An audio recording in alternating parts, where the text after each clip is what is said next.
વસાવાને સૌથી મોટા રાહતના સમાચાર મળી રહ્યા છે।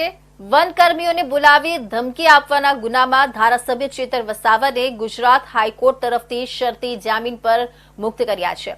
ચેતર વસાવાને 6 મહિના બાદ ડેડિયાપાડા વિધાનસભામાં હાઈકોર્ટે પ્રવેશની મંજૂરી આપી દીધી છે।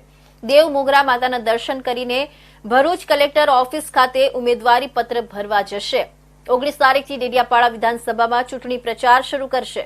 અત્યાર સુધી નર્મદા જિલ્લામાં પ્રવેશબંધી હતી, જે હવે કોર્ટે શરતોને આધીન દૂર થઈ ગઈ છે। અત્યાર સુધી ચેતર વસાવાના ધર્મપત્ની પ્રચાર કરતા હતા, હવે ચેતર વસાવા જાતે ડેડિયાપાડા વિધાનસભામાં પ્રચાર કરશે। લોકસભાના ઉમેદવાર ચેતર વસાવાએ અગાઉ જિલ્લામાં પ્રચાર માટે મંજૂરી માંગી હતી, જેને રાજપીપળાની સેશન્સ કોર્ટે ફગાવી દેતા હાઈકોર્ટમાં અરજી કરી હતી, જેમાં હાઈકોર્ટે ચેતર વસાવાને રાહત આપી હતી। ગુજરાત હાઈકોર્ટે ચેતર વસાવાને નર્મદા જિલ્લામાં પ્રવેશ માટે મંજૂરી આપી હતી।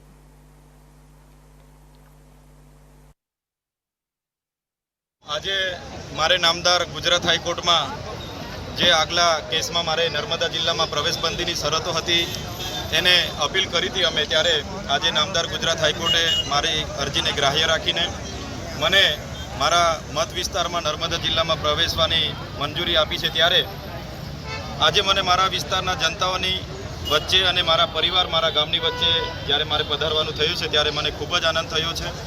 સાથે સાથે છેલ્લા 5.5 મહિનાથી હું મારા વિસ્તારમાં આવી નથી શક્યો, ત્યારે જનતાની માફી પણ માંગીએ છીએ કે એમના સુખ દુઃખમાં હાજર નથી થયા, છતાંય પરિસ્થિતિને આધીન આજે સત્યની જીત થઈ છે। ત્યારે ફરી જનતાની વચ્ચે આવ્યો છું અને સત્ય પરેશાન થઈ શકે છે પણ સત્ય પરાજિત થતો નથી, એ જ હું આપના માધ્યમથી કહેવા માગું છું। આવનાર દિવસોમાં લોકસભાનો ઉમેદવાર પણ છું અને સાથે સાથે જનતાની વચ્ચે આવવાનો મને તક મળી છે, ત્યારે આવો જ સહકાર, આવો જ પ્રેમ, આવા જ આશીર્વાદ તમામ લોકોના મને મળતા રહે અપેક્ષા રાખું છું। ધન્યવાદ બધાનો। કેવો પ્રચાર થશે હવે ડેડિયાપાડામાં? ચૈતરભાઈ વગર પણ પ્રચાર થતો, પણ હવે ચૈતરભાઈ આવી ગયા છે, કેવો પ્રચાર કરવામાં આવશે? ડેડિયાપાડાની વિધાનસભાની જનતા એ મારો આખો પરિવાર છે અને મને દીકરા સમાન માને છે, ત્યારે આવનાર દિવસમાં દીકરાના સ્વરૂપે બધાને મળવાની કોશિશ કરીશું। સમય ઘણો ઓછો છે, છતાંય જેટલું પણ મને પહોંચાશે એ પ્રયત્ન અમારા રહેશે। ઘણા સમયથી હું આવા માટે પ્રયત્ન કરતો હતો, પણ કેટલીક ન્યાય પ્રણાલિકાના આધીન આવી નથી શકાતું, છતાંય આજે અમને જ્યારે તક મળી છે ત્યારે ચોક્કસ આવનાર દિવસોમાં તમામ લોકોની વચ્ચે જઈશું, એમના આશીર્વાદ લઈશું અને આગળ વધીશું। લોકસભાની પ્રજા ખુદ ચૈતર વસાવા બનીને પ્રચાર કરતી હતી, શું ખાસ?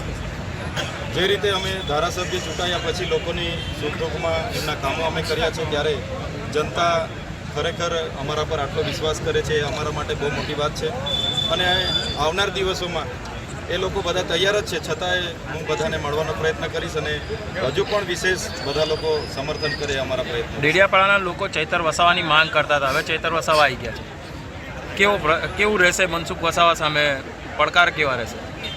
ભરૂચ લોકસભાની ચૂંટણી છે ત્યારે ડેડિયાપાડાના લોકો, ડેડિયાપાડા વિધાનસભાના તમામ લોકો અમારી સાથે છે।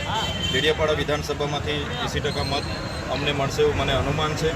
સાથે સાથે ડેડિયાપાડા વિધાનસભાના લોકો મને ઝઘડિયા, અંકલેશ્વર, ભરૂચ વિસ્તારમાં પણ મદદરૂપ બનશે એવી મને પૂરી અપેક્ષા છે। આવતીકાલે કેવો પ્રવાસ છે?